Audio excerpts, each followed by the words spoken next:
মা চিৎকার দিয়ে বলছে, আর কে কোথায় আছো, দৌড়ে এসো। আমার মেয়েটা কেমন ছটফট করছে। মায়ের প্রত্যেকটা কথা কানে যাচ্ছে, কিন্তু কিছুই বলতে পারছি না। কিছুক্ষণ পর কথা বলতে পারলাম। আমার কথা শুনে বড় দৌড়ে বাসায় আসলো। ওকেই কিছু বললাম না, শুধু চোখের পানি পড়ছে আর হাত পা কাঁপছে। ভাই অনেক কষ্ট করে বিয়ে দিচ্ছে, টাকাও ইনকাম করে। আর এই কথা শুনলে ভাই, আমার মা সবাই কষ্টে মরে যাবে। আর আমি তাদের খুব আদরের। এই কথাগুলো কেউই মেনে নিতে পারবে না। রাতে বর বলল, কি হলো তোমার, হঠাৎ করে কি হলো? সকালেও তো ঠিক ছিলে। আমি তার সাথে কথা না বলে অন্যদিকে হয়ে শুয়ে আছি, মাথায় হাত দিচ্ছে। তখন তার প্রতি আরো বেশি ঘৃণা হচ্ছে আমার। কাঁদতে কাঁদতেই এভাবে ঘুমিয়ে গেলাম। রাত 2টা 3টা হবে, হঠাৎ ঘুম ভেঙে গেল। উঠে দেখি বর পাশে নেই। আমি উঠে টর্চ হাতে নিয়ে বাইরে গেলাম। গিয়ে দেখি পুকুর ঘাট থেকে কথা বলার আওয়াজ আসছে। হয়তো কারোর সাথে ফোনে কথা বলছিল।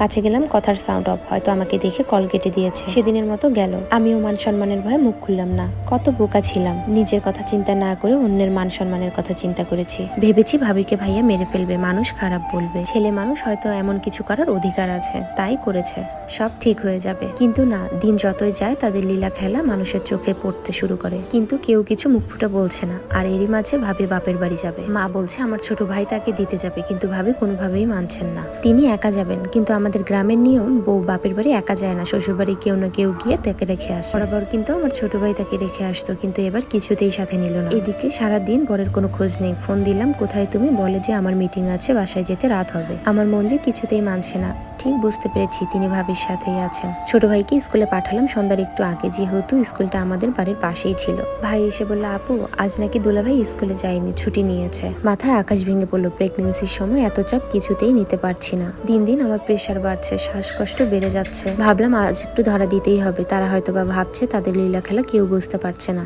রাত 9টা বাজে, কারো কোনো খোঁজ খবর নেই। পাশের বাড়ির এক দুলাভাই এসে বলছে, কাকিমা জামাই ব্যাটার বউকে নিয়ে শহরে গেল নাকি? আমার মা গ্রামে সহজ সরল মানুষ, তিনি বলছে, না না, তুমি হয়তো ভুল দেখেছ, বৌমা তো বাপের বাড়ি গেছে। আমার আর কিছুই বোঝার বাকি রইল না। আমার ছোট ভাইটা আমাকে জড়িয়ে ধরে বলছে দিদি। ও আমাকে ছোটবেলা থেকেই দিদি বলে ডাকে। আমি বললাম, বলো কি হয়েছে? ভাই বলল, বকা দিবে না তো? আমি বললাম, না কিচ্ছু বলবো না, বল। ভাই বলে, দুলাভাই আর ভাবি যেন কেমন কেমন করে, আমার একটুও ভালো লাগে না। দুলাভাই শুধু ভাবির দিকে তাকায় থাকে। আরো অনেক কিছু। আমি ওর কথা শুনে ওর দিকে তাকিয়ে রইলাম। ভিতরে ভিতরে ভেঙে যাচ্ছিলাম। আমার ছোট একটা ভাই, সেও এই ঘটনাগুলো জানে। নিজের কাছে খুব বেশি খারাপ লাগছে। আমার এতটুকু ভাই, সেও বুঝতে পেরেছে তাদের এসব আচার আচরণ। আমার ভাইয়ের চোখ থেকে পানি পড়ছে আর বলছে, দিদি তুমি কষ্ট পেলে আমার খুব কান্না আসে। দিদি তুমি যেন কেমন হয়ে গেছো, আগের মতো আমাকে ভালোবাসো না, আমার আর পড়াও ধরো না। বাবা মারা যাওয়ার পর ছোট ভাইয়ের সব থেকে কাছের ছিলাম আমি। ওকে খাওয়ানো পড়ানো সবকিছু আমিই করেছি। অথচ এখন মানসিক প্রেসারে তার সাথে ঠিক মতো কথাও বলি না। নিজের কাছে খুব খারাপ লাগলো। কাদের জন্য আমি আমার নিজেকে কষ্ট দিচ্ছি, নিজের আপনজনদের কষ্ট দিচ্ছি। ভাইকে বুঝালাম আমি অসুস্থ, তাই এরকম করছি, কিছুদিন গেলে এটা ঠিক হয়ে যাবে। আর দুলাভাই ভাবিকে নিয়ে এরকম কথা বলতে নেই। তাদের সম্পর্কটা হচ্ছে হাসি তামাশা করার, তাই তারা এরকম করে। এই গল্পটার 3য় পার্ট যদি দেখতে চান তাহলে অবশ্যই কমেন্ট করে জানাবেন। আজকের মতো এখানেই বিদায় নিচ্ছি। সবাই ভালো থাকবেন। আল্লাহ হাফেজ।